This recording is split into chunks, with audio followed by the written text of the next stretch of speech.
তো আজি এটা বিষয় চৰ্চা কৰিম বিষয়টোৰ নাম হৈছে কি অতি ভক্তি সৰল লক্ষণ ভাল হ'ব না বিষয়টো মানুহে কমপ্লেইন কৰি থাকে না কোনো অতি ভক্তি সেই কাৰণে ভাবিলো বিষয়টো ইমান মানুহে কৈ থাকে কিয়নো আমি দে চৰ্চা নকৰো আৰু যদি ভক্তি বুলি কোৱা হয় ভক্তি বুলিলে কাক বুজায় অন্যাভিলাষিতা শূন্যম জ্ঞান কৰ্মাদি অনাবৃতম আনুকুল্যেন কৃষ্ণানু শীলনম ভক্তিৰুত্তমা তো ভক্তি হৈছে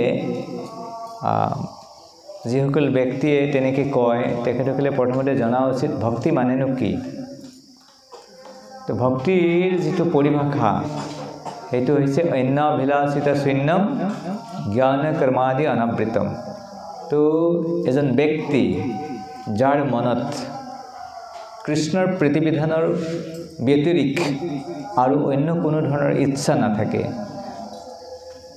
তেওঁৰ জ্ঞান কৰ্মাদি অনাবৃতম সকাম কৰ্মৰ অনুষ্ঠান সাধন কৰি তাৰ ফল ভোগ কৰাৰ আশা জ্ঞান যোগৰ মাধ্যমেৰে মুক্তি লাভ কৰা সিদ্ধি লাভ কৰা তেনেকুৱা ধৰণৰ কোনো বাঞ্ছা নাথাকে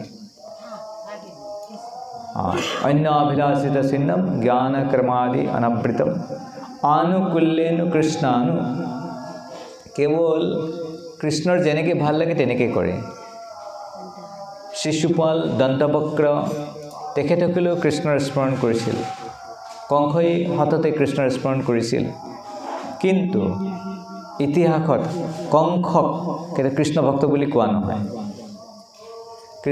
কংসই ৰাতি শুই থাকিলেও কৃষ্ণক দেখে আমি শুই থাকিলে কৃষ্ণক নেদেখোঁ তো তেনেকৈ চালেতো কংসটো বহুত ডাঙৰ ভক্ত হ'ব লাগিছিল কিন্তু কংসই ভক্তৰ যি প্ৰমাণ পত্ৰ আজিলৈকে পোৱা নাই কিহৰ কাৰণে পোৱা নাই কাৰণ কংসই যি স্মৰণ কৰিছিল কীৰ্তন কৰিছিল কৃষ্ণৰ সন্তুষ্টি বিধানৰ কাৰণে কৰা নাছিল কৃষ্ণক মাৰিবৰ কাৰণে কৰিছিল তো সেইকাৰণে এইটো হৈছে ভক্তিৰ পৰিভাষা সৰ্ব উপাধি বিনিৰ্মুক্তম তৎপৰত্বেন নিৰ্মলম আৰু সকলো উপাধিৰ পৰা মুক্ত হ'ব লাগিব আৰু সবতকৈ ডাঙৰ উপাধি হৈছে যে আমি এই শৰীৰটো হৈছে আমাৰ সবতকৈ ডাঙৰ উপাধি তো এনেকৈ সকলো ধৰণৰ যিমানবিলাক অসমীয়া বেংগলী বড়ো কাছাৰী ভাৰতীয় আমেৰিকা চাইনা এনেকুৱা ধৰণৰ যিমানবিলাক আমাৰ দৈহিক উপাধি আছে সেইবিলাকৰ মুক্ত হয় সৰ্ব উপাধি বিনিৰ্মুক্তম তৎপৰত্বেন নিৰ্মলম আৰু ভগৱানৰ সেৱা কৰাৰ মাধ্যমত ইন্দ্ৰিয়বিলাক শুদ্ধ কৰি এই শুদ্ধ ইন্দ্ৰিয়ৰ মাধ্যমত ভগৱানৰ সেৱা কৰা হয় সেইটো হৈছে শুদ্ধ ভক্তি সৰ্বোপাধি বিনিৰ্মুক্তম তৎপৰত্বেন নিৰ্মলম ঋষিকেশ সেৱনম ভক্তিৰুচ্যতে ভক্তিৰুত্তমা তো তেনেকুৱাকৈ যেতিয়া কৃষ্ণৰ সেৱা কৰা হয় সেইটোকে ভক্তি বুলি কোৱা হয় আৰু ভক্তি মানে খালি ভক্তি নহয় ভক্তি মানে হৈছে ভক্তিময়ী সেৱা কাৰোবাক ভাল পোৱা মানে তাক সেৱা কৰিব লাগে আৰু কৃষ্ণক যদি ভাল পায় ভগৱানক যদি ভাল পায় তাৰ বিনিময়ত কি কৰিব লাগিব সেৱা কৰিব লাগিব তো এইকাৰণে যিসকল ব্যক্তিয়ে তেনেকৈ কয় তেখেতসকলে হয়তো ভক্তিৰ পৰিভাষাটোই নাজানে তেওঁলোকে বস্তু নেজানে ভক্তি কাৰণ আমাৰ আচাৰ্যসকলে ইমান ধুনীয়াকৈ এই ভক্তিৰ ব্যাখ্যা কৰিছে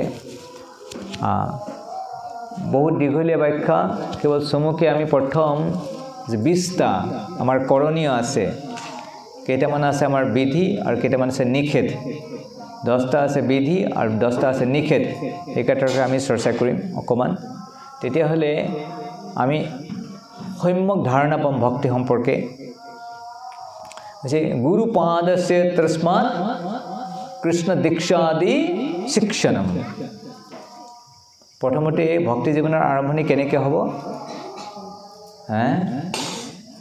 ভক্তি জীৱনৰ আৰম্ভণি কেনেকৈ হ'ব প্ৰথমতে কি কৰিব লাগিব গুৰুৰ শৰণত আশ্ৰয় ল'ব লাগিব আৰু কেনেকুৱা গুৰু প্ৰামাণিক গুৰু গুৰুৰ লক্ষণ কি তেওঁ সম্পূৰ্ণৰূপে আত্মসংযমী ব্যক্তি। তেওঁ ইন্দ্ৰিয়ৰ দাস নহয়, তেওঁ ইন্দ্ৰিয়ৰ মালিক। তেওঁ 6টা বেগ, বাচ্যু বেগম, মনস বেগম, ক্ৰোধ বেগম, জিহ্বা বেগম, উদৰ বেগম, বস্ত বেগম, এই সৰবেগ যিজনে সম্পূৰ্ণৰূপে নিয়ন্ত্ৰণ কৰিছে, যিজনে শাস্ত্ৰৰ সিদ্ধান্তসমূহ ভালকৈ অৱগত, আৰু এনেকুৱা এজন গুৰু যিজনে পৰমেশ্বৰ ভগৱান শ্ৰীকৃষ্ণৰ পৰা আৰম্ভ হোৱা গুৰু শিষ্য পৰম্পৰাৰ এজন সদস্য, এজন ব্যক্তি, সেইজনে প্ৰামাণিক গুৰু। তেনেকুৱা এজন প্ৰামাণিক গুৰু বিচাৰি তেওঁৰ চৰণত কি কৰিব লাগে? আশ্ৰয় ল'ব লাগে, তেওঁ গুৰু হিচাপে বৰণ কৰিব লাগে। গুৰু পাদ আশ্ৰয় তস্মাৎ। তো তাৰপিছত কি কৰিব লাগে? কৃষ্ণ দীক্ষা আদি শিক্ষণম। তাৰপিছত কি কৰিব লাগে? গুৰুৰ পৰা দীক্ষা গ্ৰহণ কৰিব লাগে, প্ৰামাণিক গুৰুৰ পৰা। আৰু প্ৰামাণিক গুৰুৰ পৰা দীক্ষা লোৱাৰ কথা এইটো ভাগৱত গীতাত উল্লেখ কৰা আছে। ভাগৱত গীতাত ক'ত উল্লেখ কৰা আছে? 4 নম্বৰ অধ্যায়ৰ 34 নম্বৰ শ্লোকা। ভগৱানে যেতিয়া কৈছে সৰ্বধৰ্মান পৰিত্যাজ্য মাম একং শৰণং ব্ৰজ, ভাগৱত গীতাৰ 18 নম্বৰ অধ্যায়ৰ 66 নম্বৰ শ্লোকাত ভগৱানে কৈছে সকলো ধৰ্ম পৰিত্যাগ কৰা আৰু মোৰ শৰণাপন্ন হোৱা, মই তোমাক সকলো পাপৰ পৰা উদ্ধাৰ কৰিম। কিন্তু ভগৱানৰ শৰণ আশ্ৰয় কেনেকৈ ল'ব? ভগৱানৰ শৰণাপন্ন কেনেকৈ হ'ব? ভগৱানৰ শৰণ কেনেকৈ ল'ব? পোনপটীয়াভাৱে আমি ল'ব নোৱাৰোঁ। তো ভগৱানৰ শৰণ ল'বৰ কাৰণে আমাক কি লাগিব? গুৰু লাগিব। কি লাগিব?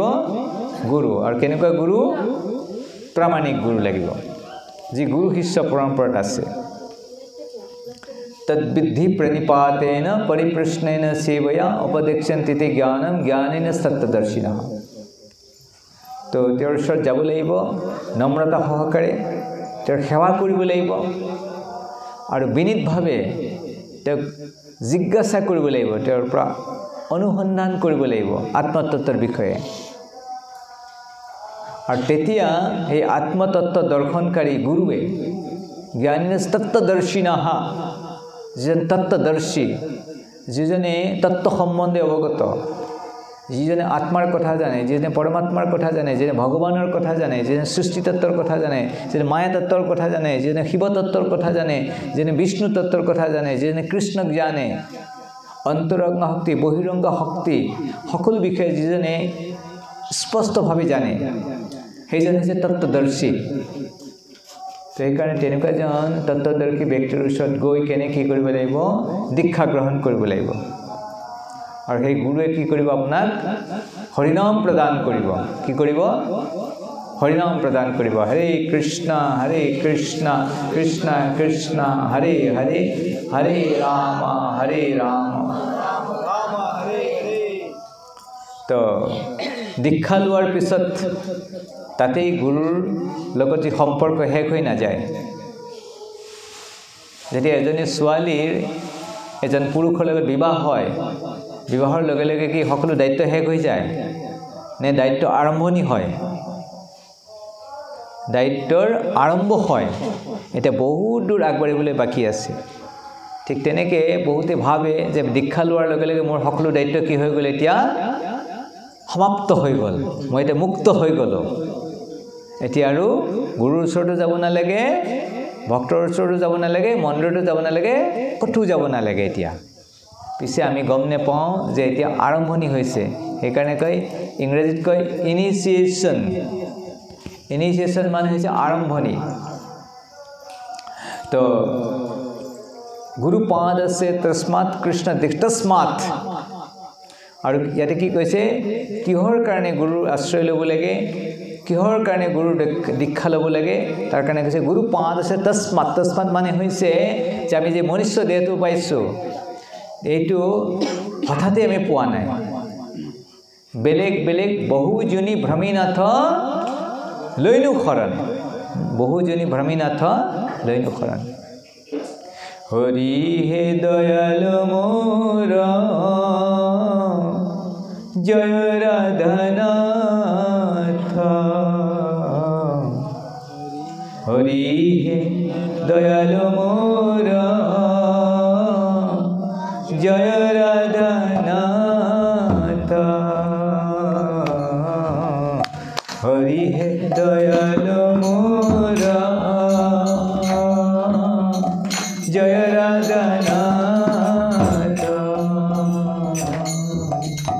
বারো বারো এইবার লহ নিজ সাথ বারো বারো এইবার লহ নিজ সাথ হরি হে দয়াল মোর জয় রাধানাথ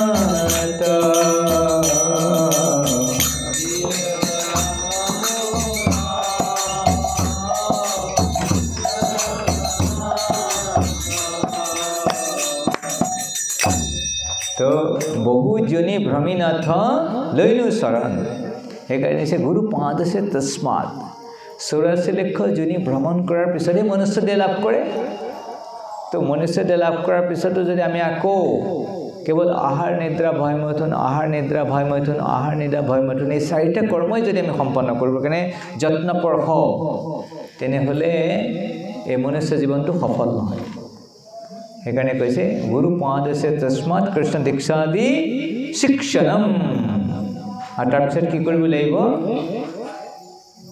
শিক্ষা গ্ৰহণ কৰিব লাগিব হৰে কৃষ্ণ তো গুৰু দীক্ষা লোৱাৰ পিছত কি ল'ব লাগিব পিছৰ পৰ্যায়ত শিক্ষা ল'ব লাগিব গুৰু পাদস্য তস্মাৎ কৃষ্ণ দীক্ষা আদি শিক্ষণম আৰু শিক্ষা লোৱাৰ পিছত কি কৰিব লাগিব হৰে কৃষ্ণ গুৰুদেৱ মই আহিলোঁ দেই আপুনি থাকক ভালে ভালে থাকিব হয় কি না তাৰপিছত কি কৰিব লাগিব বিশ্বম্ভনে গুৰু সেৱা তাৰপিছত কি কৰিব লাগিব গুৰুৰ সেৱা কৰিব লাগিব আৰু গুৰুৰ সেৱা কেনেকৈ কৰিব লাগিব সাধু বৰ্তমানুবৰ্তনম মই যেনেকৈ ভাল পাওঁ তেনেকৈ নহয় পূৰ্বৱৰ্তী যিসকল সাধু আছে যিসকল মহাজন আছে যিসকল গুৰু আছে তেওঁলোকে যেনেকৈ কৰিছে আমি তেনেকৈ কৰিব লাগিব বহুত সময়ত আমি দেখা পাওঁ যে আমি এটা প্ৰামাণিক সংস্থাৰ পৰা দীক্ষা লোৱাৰ পিছতো আমি যি ভক্তিৰ অনুশীলন কৰোঁ সেইটো আমাৰ সংস্থাৰ যি নিয়ম সেইমতে আমি নকৰোঁ আমি নিজে আগৰ যেনেকৈ খালি দীক্ষাটো লওঁ আৰু আমাৰ যিটো আমাৰ জীৱনটো আগতে যেনেকৈ আছিল তেনেকৈয়ে থাকি যায় নাম মাত্ৰ এটা ইস্কন বা এটা লেভেলটো লাগি যায় আৰু বাকী আমাৰ জীৱনখিনি একে নিচিনা থাকে সেইকাৰণে সেইটো নহয় সাধু বৰ্তমানুবৰ্তনম আৰু তাৰপিছত কি কৰিব লাগিব সদ্ধৰ্ম পৃচ্ছা গুৰুৰ পৰা কি সুধিব লাগিব যে সনাতন ধৰ্ম সম্পৰ্কে জিজ্ঞাসা ধৰ্ম মানে কি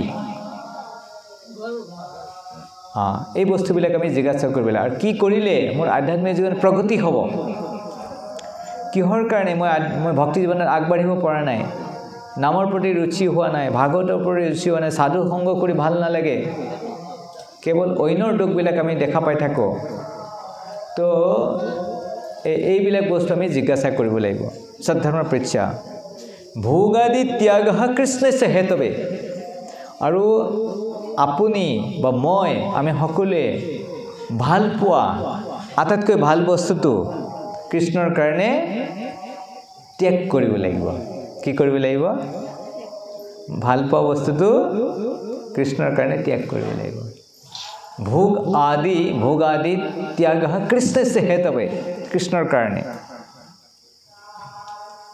তো বহুত বস্তু আমি খাই ভাল পাওঁ সেই খোৱা বস্তুবিলাক কি কৰিব লাগিব এৰিব লাগিব যি সাধন ভক্তি বুলি কওঁ আমি ভাল পোৱা বস্তুটো বনালে সেইটো ভক্তি নহয় বুজি পাইছে যেটো কৃষ্ণই ভাল পায় হেতু যদি বনাই কৃষ্ণক ভোগ নিবেদন কৰে তেতিয়াহলে এটি কি হ'ব ভক্তি হ'ব ত্যাগ কৃষ্ণস্য হেতবে নিবাস দ্বাৰকা দৌচ আৰু ক'ত যাব লাগে ধামত বাস কৰিব লাগে ক'ত বাস কৰিব লাগে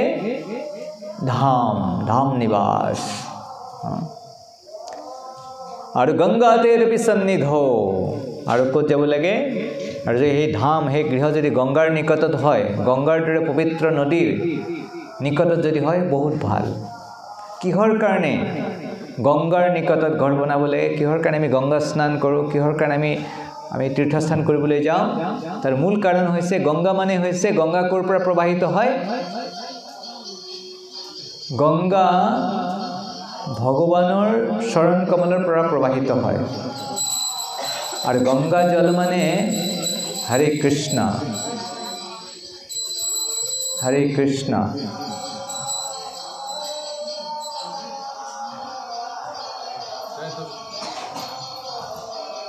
ক'ত বাজি আছে?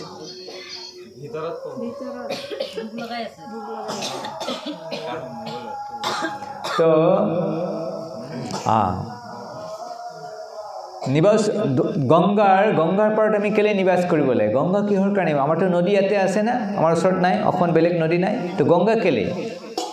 তো গংগা এই জগতৰ নদী নহয়। গংগা কি নহয়? এই জগতৰ নদী নহয়। গংগা আহিছে ভগৱানৰ ধামৰ পৰা আহিছে, তো ভগৱানৰ চৰণ কমলৰ পৰা আহিছে। গংগাৰ যি পানী এই জগতৰ পানীৰ নিচিনা নহয়, এয়া হৈছে আধ্যাত্মিক জল, ট্ৰেন্সেণ্ডেণ্টেল ৱাটাৰ। কোৱা হয় যে গংগা যেতিয়া বৈ কেনে সাগৰলৈ গুচি যায় বা বেলেগ নদীৰ লগত পানীৰ লগত যায়, মিহলি হয়, তেতিয়া গংগাৰ পানী আৰু সেই বেলেগ পানীৰ লগত মিশ্ৰিত নহয়। আৰু গংগাৰ পানী বাৰিষাৰ কালত বহুত লেতেৰা বস্তু আহি তাতে মিলিত হোৱাৰ পিছতো গংগাৰ পানী কেতিয়াও কলুষিত নহয়। গংগাৰ পানী সদায় শুদ্ধ হৈ থাকে। সেইকাৰণে গংগাৰ ইমান মহিমা আছে। আৰু ব্যৱহাৰেষু সৰ্বেষু যাৱৎ অৰ্থানুৱৰ্তিতা, আৰু আমি সিমানখিনি বস্তুৱেই ব্যৱহাৰ কৰিব লাগে যিমানখিনি আমাৰ দৰকাৰ। দৰকাৰতকৈ বেছি বস্তু আমি ব্যৱহাৰ কৰিব নালাগে। তাৰ মানে হৈছে সৰল জীৱন উচ্চ বিচাৰ। আমাৰ জীৱনটো আমি যিমান পাৰোঁ সৰল কৰি ৰাখিব লাগে আৰু আমাৰ চিন্তাধাৰা উচ্চ হ'ব লাগে। মানে হৈছে আমি উচ্চ বিচাৰ কৰিব লাগে। তো কেৱল এই জগতৰ ভিতৰে বিচাৰ কৰিব নালাগে। আৰু কেনেকৈ আমি পৰমেশ্বৰ ভগৱানৰ ওচৰলৈ যাব পাৰিম, ভগৱানৰ সেৱাত আকৌ যুক্ত হ'ব পাৰিম, এনেকুৱা ধৰণৰ চিন্তাবিলাক আমি কৰিব লাগে। হৰিবাস ৰসম্মানো, হৰিবাস ৰসম্মানো তাৰ মানে হৈছে যি কিছুমান ব্ৰত আছে হৰিবাস, তো যেনেকৈ একাদশী, এই ব্ৰতবিলাক হৰিবাস, হৰিৰ ব্ৰত। সেইকাৰণে যিসকল কৃষ্ণ ভক্ত তেখেতসকলে এই একাদশী ব্ৰত পালন কৰাটো নিতান্তই আৱশ্যক। অকল একাদশীয়েই নহয়, ভগৱানৰ জন্মদিন আৰু ভগৱানৰ বেলেগ বেলেগ অৱতাৰবিলাকৰ আৱিৰ্ভাৱ দিন আৰু আচাৰ্যসকলৰ, মহান আচাৰ্যসকলৰ আৱিৰ্ভাৱ দিন, তিৰুভাৱ দিনতো আমি কি কৰিব লাগে? উপবাস কৰিব লাগে। হৰিবাস ৰসম্মানো ধাত্ৰী অশ্বত্থ আদি গৌৰৱম। আৰু যেনেকৈ বৃক্ষ আছে, আমলখি বৃক্ষ, তুলসী বৃক্ষ, অশ্বত্থ বৃক্ষ, বেল বৃক্ষ, এনেকুৱা ধৰণৰ গছবিলাকক আমি কি কৰিব লাগে? যেনেকৈ তুলসীক পূজা কৰা হয় তেনেকৈ আমলখি বৃক্ষকো কি কৰিব লাগে? তেনেকৈ আদৰ কৰিব লাগে, তেনেকৈ পূজা কৰিব লাগে, পৰিক্ৰমা কৰিব লাগে। আৰু গো মাতা, গো সেৱা কৰিব লাগে, গো ৰক্ষা কৰিব লাগে। এইবিলাকো ভক্তিৰ অন্তৰ্গত। ভক্তি মানে অকল নহয় যে হৰে কৃষ্ণ জপ কৰিলোঁ, ভগৱানৰ নাম ল'লোঁ, তাই সিমানেই জপ। ভক্তি নহয়। ভক্তি বুলি ক'লে গোটেই বস্তুবিলাক আহে। এইসম অত্ৰ দশংগনাত ভৱেৎ প্ৰাৰম্ভ ৰূপতা। আৰু এই 10টা অংগৰ কথা ক'লে এইকেইটা হৈছে ভক্তিৰ আৰম্ভণি, প্ৰথম 10টা বস্তু। তো সেইকাৰণে ভক্তি বুলি ক'লে আমি জেনেৰেলি আমাৰ কি ধাৰণা? আমি অকল ভগৱানৰ নাম কীৰ্তন কৰিলোঁ, ভক্তি হৈ গ'ল। কিন্তু যে এই অংগবিলাক আছে, এজন ব্যক্তি বুলি ক'লে অকল ব্যক্তিজনৰ অকল মাথাটো থাকে নে অকল ভৰিখন থাকে, বাকী অংগ নাথাকে? তো এজন ব্যক্তি বুলি কোৱাৰ লগে লগে বহুত বস্তু আহি পৰে। গাড়ী এখন বুলি ক'লে 4টা চকা নেকি, আৰু বেলেগ একো নাথাকে? তো ভক্তি বস্তুটো ইমান আমি সহজ কৰি পেলালোঁ। আৰু তাৰপিছত আমি নিজে একো নাজানো এই ভক্তিৰ বিষয়ে, তাৰপিছত আমি ভক্তিৰ বিষয়ে আমি কমেণ্ট কৰিব বিচাৰোঁ, আমি মন্তব্য দিব বিচাৰোঁ। আমি ভক্তি এতিয়ালৈ বুজিয়েই পোৱা নাই ভক্তি কি বস্তু, ভক্তিৰ দুৱাৰদলিত প্ৰৱেশেই কৰা নাই। তাৰপিছত আমি ক'ব খোজোঁ অতি ভক্তিৰ চোৰৰ লক্ষণ। আৰু তুমি জোপোৱা ভক্তি কি তুমি আগতে জানাৰ পিছত অনুশীলন কৰা। তুমি যিটো বস্তু অনুশীলন কৰাই নাই, নেজানা, সেইটো বস্তুৰ বিষয়ে তুমি ক'বা কেনেকৈ? সেইসকল ব্যক্তিয়ে ক'ব যিসকল ব্যক্তি এইটোৰ অনুশীলন কৰিছে আৰু যিসকলে এইটোৰ বিষয়ে জানে। আৰু এই আৰু 10টা আছে যিকেইটা কৰিব নালাগে। প্ৰথম আছিলে 10টা আমি কৰিব লাগে, আৰু পিছৰ 10টা আছে কি কৰিব নালাগে, সেইবিলাক কৰিব নালাগে। কি কৰিব নালাগে? সংগত্যাগ বিদুৰেণ। সংগত্যাগ বিদুৰেণ মানে হৈছে যিবিলাক ভৌতিকবাদী ব্যক্তি, যিবিলাক অভক্ত, তেখেতসকলৰ পৰা সদায় আঁতৰত থাকিব লাগে। কি কৰিব লাগে? অভক্তৰ পৰা সদায় আঁতৰত থাকিব লাগে সংগত্যাগো বিদুৰেণ ভগৱত বিমুখৈৰ জনৈহি যিসকল ব্যক্তি ভগৱত বিমুখ ভগৱত ভক্তিৰ তেওঁলোকে অনুশীলন নকৰে যিসকলে ভগৱানৰ নাম শুনিব নিবিচাৰে যিসকল নাস্তিক ব্যক্তি যিসকল ঈৰ্ষালু ব্যক্তি এই ব্যক্তিসকলৰ পৰা আমি কি কৰিব লাগে আঁতৰি থাকিব লাগে শিষ্যাদি অনুবন্ধিত্বম মহাৰম্বাদি অনুদিমহা ডাঙৰ ডাঙৰ মন্দিৰ বনোৱা এইবিলাকৰ পৰাও বিৰত থাকিব লাগে আৰু গুৰুৱে বহুত শিষ্য গ্ৰহণ কৰাৰ পৰাও কি থাকিব লাগে বিৰত থাকিব লাগে আৰু যাকে তাকে ধৰি মেলি কেনে দীক্ষা দিব নালাগে কি কৰিব নালাগে যাকে তাকে ধৰি সংখ্যাটো বঢ়াবৰ কাৰণে যাকে তাকে নিজৰ আত্মীয় হল বুলি ফোন চোন কৰি কেনে দীক্ষা দিব নালাগে প্ৰভু দিয়ক না কৰি দিয়ক না তেনেকুৱা বস্তু নহয় এইবিলাক প্ৰভুৱে কৈছে ব্যৱসায়দাৰী কৰে ভাই শিষ্যৰে বাৰাই এই ব্যৱসায় কৰিবৰ কাৰণে দীক্ষা দিয়াৰ চিষ্টেম নহয় বেছিকৈ দীক্ষা দিব বেছি প্ৰণামী পাব দক্ষিণা পাব সেইকাৰণেই নহয় তো এনেকুৱা কৰিব নালাগে বহু গ্ৰন্থ কলাভ্যাস ব্যাখ্যাবাদ বিবৰ্জনম আৰু বহুত এনেকুৱা শাস্ত্ৰ অধ্যয়ন কৰিব নালাগে কৰি কেনে যাতে মই যেতিয়া ক্লাছ দিম প্ৰবচন কৰিম মানুহে গম পাব বাহ এই প্ৰভুজনে ইমান কথা জানে ইমান শাস্ত্ৰ জানে ইমান গ্ৰন্থৰ কথা জানে মানুহক দেখাবৰ কাৰণে মানুহৰ সমাজত নিজৰ প্ৰতিষ্ঠা বঢ়াবৰ কাৰণে বহুত শাস্ত্ৰ অধ্যয়ন কৰি এই বেলেগ বেলেগ কথা ক'বৰ কাৰণে বহুত কিবা কিবি পঢ়িব নালাগে যিসকলে আমাৰ আচাৰ্যসকলে দিছে ইমানখিনি পঢ়িলেই যথেষ্ট ব্যৱহাৰেপি অকৰ্পণ্যম শোক আদি অৱসৱৰ্তিতা আৰু ব্যৱহাৰেপি অকৰ্পণ্যম তো আমাক যিমানখিনি দৰকাৰ one should live with the bare necessities of life তো আমি মিনিমাম যিমান কমচে কম বস্তুৰে আমি জীয়াই থাকিব পাৰি ভক্তিৰ অনুশীলন কৰিব পাৰি তেনেকৈ আমি ভক্তিৰ অনুশীলন কৰিব লাগে আৰু ব্যৱহাৰেচি অকৰ্পণ্য মানে হৈছে কমচে কম শ্ৰীল প্ৰভুপাদৰ যে গুৰুদেৱ আছিলে ভক্তি সিদ্ধান্ত সৰস্বতী ঠাকুৰ তেওঁ 3 লাখ নাম জপ কৰিছিলে তেওঁৰ মতে ভক্তি সিদ্ধান্ত সৰস্বতী ঠাকুৰৰ মতে যদি এজন শিষ্যই 64 মালা জপ নকৰে তে পতিত বুলি ধৰা হয় কিন্তু কলি যুগত আমিতো 64 মালা আমি কৰিব নোৱাৰো আমাৰ কাৰণে মিনিমাম হৈছে 16 মালা কমসে কম ব্যৱহাৰেপি অকৰ্পণ্যম শোকাদি অৱসৱৰ্তিতঃ তো কেতিয়াও আমি সুখত ভাগি পৰিব নালাগে আৰু বেছি কিবা সুখৰ টাইমত নাচিব নালাগে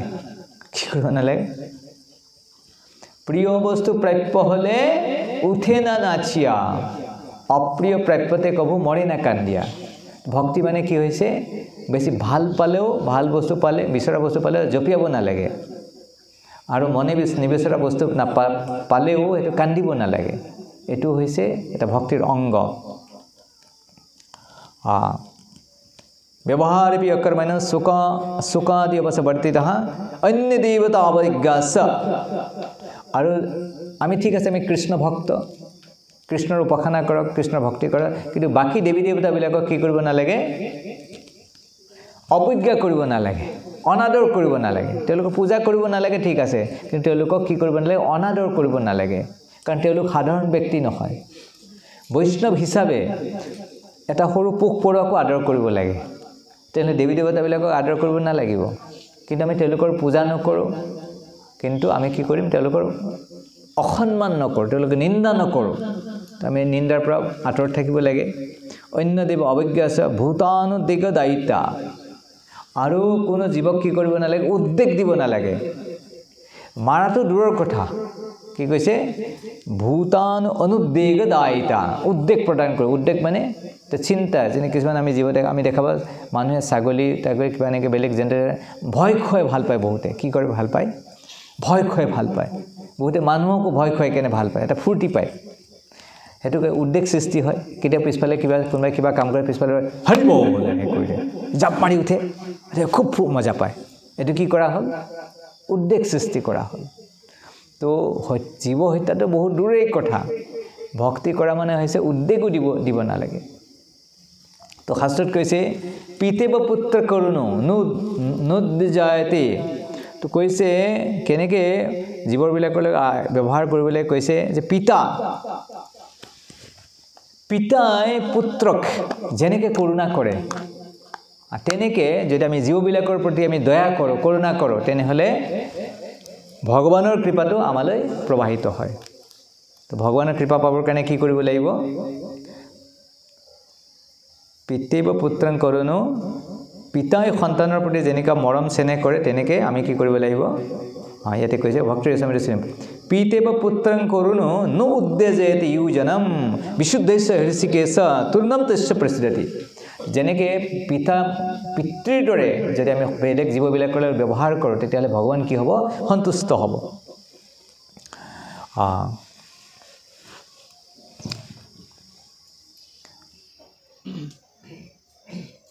সেৱা নাম অপৰাধনম উদ্ভৱ ভাৱকাৰিতঃ আৰু ভগৱানৰ সেৱা কৰোঁতে কিছুমান অপৰাধ আছে এটা হৈছে সেৱা অপৰাধ যিবিলাক আমি ভগৱানৰ সেৱা কৰোঁতে বৈষ্ণৱৰ সেৱা কৰোঁতে হয় শ্ৰীবিগ্ৰহ উপাসনা কৰোঁতে হয় আৰু তুলসী মহাৰাণীৰ সেৱা কৰোঁতে আনকি শাস্ত্ৰত বৰ্ণনা কৰা আছে তুলসী মহাৰাণীৰ যেতিয়া পাত উঠায় যদি মন্ত্ৰ পাঠ কৰিব লাগে তাৰো কিছুমান বিধি আছে যে দ্বাদশীৰ দিনাখন তুলসীৰ পাত নতলে কাৰেক্ট না কাৰণ তুলসী মহাৰাণী হৈছে ভক্ত তো সেইদিনাখন ক্লান্ত হৈ থাকে দুপৰীয়া 12টাৰ পিছত তুলসীৰ পাত নতলে কাৰণ দুপৰীয়া ৰ'দ হ'লে তুলসী মহাৰাণীয়ে কষ্ট পায় আৰু যেতিয়া তুলসী পত্ৰ তোলে তেতিয়া কয় কেশৱাৰ্থম চিনিমিত্বম বল্লভৱ শুভনে হে তুলসী মহাৰাণী মই কেশৱৰ কাৰণে তোমাৰ পত্ৰ মই উঠাই আছোঁ তুমি হয়তো কষ্ট পাইছা তাৰ কাৰণে মোক অপৰাধ নল'বা তো সেৱা অপৰাধ আৰু ভগৱানৰ নাম কৰোঁতে তাতো 10টা অপৰাধৰ কথা আছে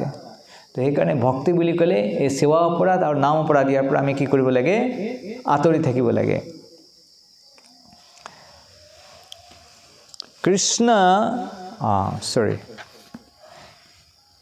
কৃষ্ণ তৎ ভক্ত বিদ্বেষ বিনিন্দ আদি অসহিষ্ণুতা আৰু ভক্তৰ কেতিয়াও কি কৰিব লাগে নিন্দা কৰিব নালাগে ভক্তৰ কি কৰিব নালাগে নিন্দা কৰিব নালাগে ব্যতিৰেকতয়ামিসম দশানম স্যাৎ অনুস্থিতিঃ তো এনেকৈ এই 10টা অংগৰ কথা উল্লেখ কৰা হৈছে আৰু এটা জেগাত কৈছে যে ভক্তি বুলি ক'লে আৰু এটা বস্তু কৈছে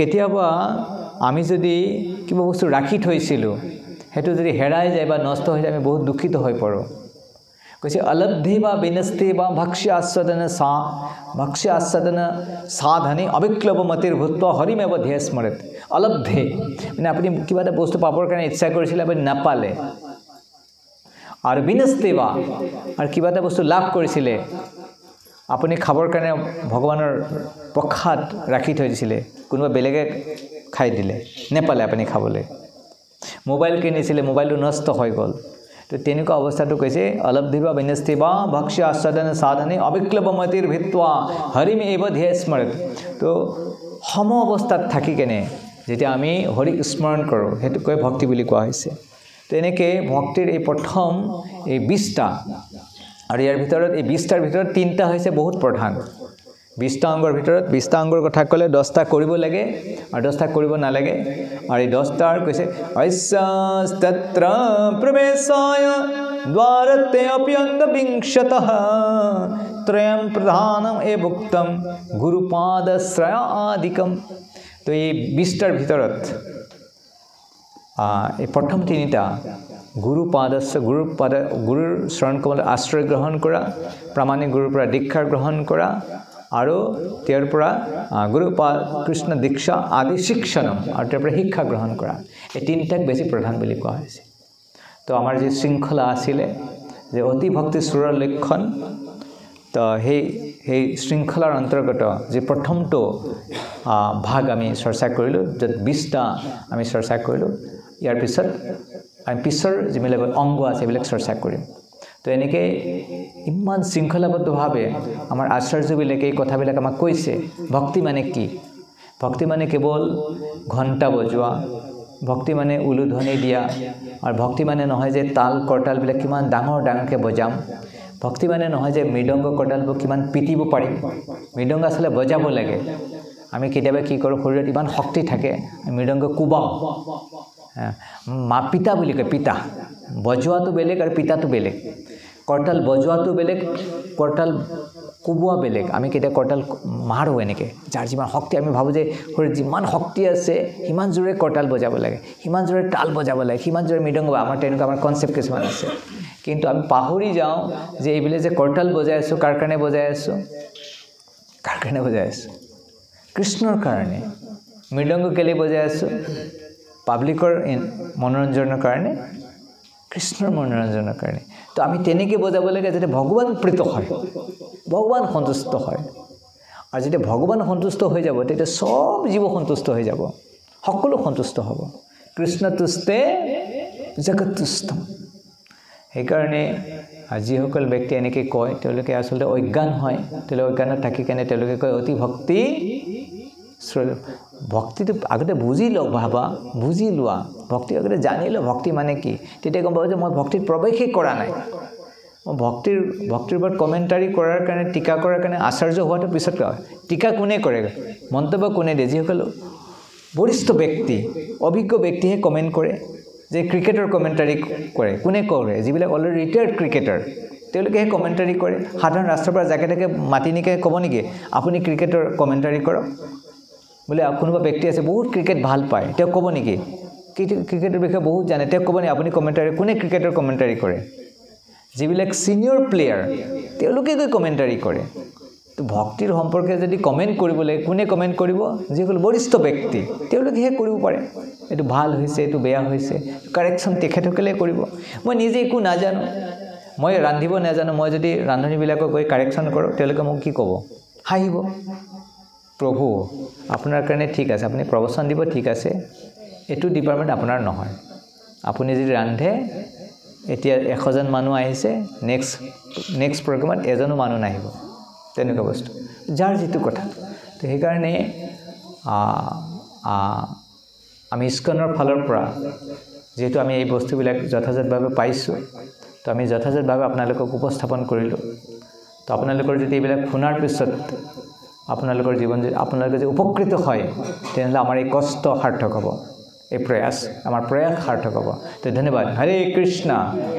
জয় জয় শ্ৰী শ্ৰী রাধা দামোদর ভগवान की जय। श्रील प्रभुपाद की जय। जय गौर प्रेमानंद।